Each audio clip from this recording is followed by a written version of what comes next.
My name is Austin Allen. I'm a researcher at Duke University, and I'm here at Loro Parque at the killer whale facility to study energetics of these animals. We really want to understand their metabolic rate, how much energy they use, both to know how much food they need in the wild and understand how many calories they use when they swim so that we can help mitigate human disturbance in the wild.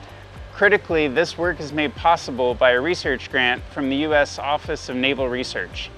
We're using this device developed by colleagues in Spain that allows us to measure how much oxygen the whales are consuming, which we convert into metabolic rate. So that's one piece, and the second are these tags that record in really fine scale how the animals move, and these same tags are deployed in the wild. The data collected from these tags is very similar to the data collected in smartwatches or your smartphone that allows us to convert how many steps we take during the day into how many calories we use. So by combining these two, the energetics with the tags, we're able to convert tag data already collected in the wild into energy expenditure to help understand our impacts on these animals.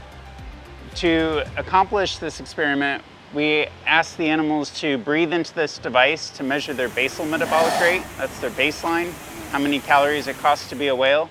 And then we asked them to swim underwater, holding their breath, swimming for several minutes, and then come back and breathe into the device again to figure out how much energy they used while swimming.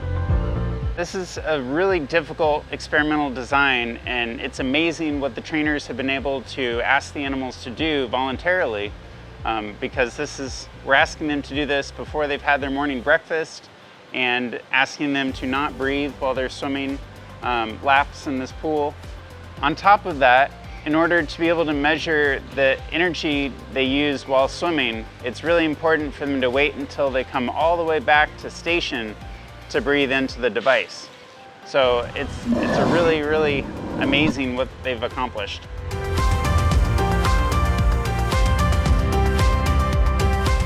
This work builds off of work with dolphins, and being able to do this in such a large species in professional care is helping us interpolate or expand data to a whole bunch of different cetacean species to understand how things like boats or loud noises or anything that changes their behavior in the wild, we can use energetics to quantify how much impact that's having on the population. It's really, really important to work with animals in human care in order to be able to get these data like the energetics that we can't get in the wild. It's also amazing to be able to know their health status, their body size, their diet, all these factors that we don't know when we study animals in the wild that helps us interpret the data in the wild. Even just after a few days, we're already seeing an increase in breathing rates when they get back after swimming compared to before swimming. So we're excited for these preliminary results, but we'll be comparing that with different activity metrics as we go forward to be able to apply it to tag data in the wild.